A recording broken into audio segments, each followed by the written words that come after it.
यह एक चालाक कौवा था जो हमेशा कुछ नया करने की कोशिश करता था। लेकिन जंगल में एक खतरनाक शेर था जिसे अपनी ताकत पर बहुत घमंड था। कौवा शेर से कहता है, तुम्हारे पास बड़ी ताकत है, लेकिन मेरे पास एक बहादुर लड़का भी है।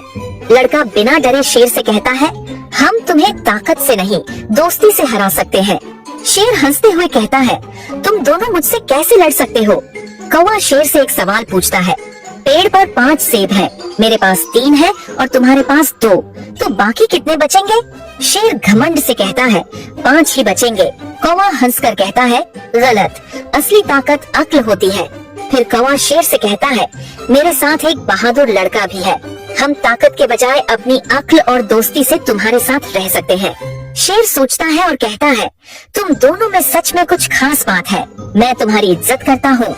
इस तरह तीनों दोस्त बन जाते हैं और जंगल में खुशी और शांति से रहने लगते हैं।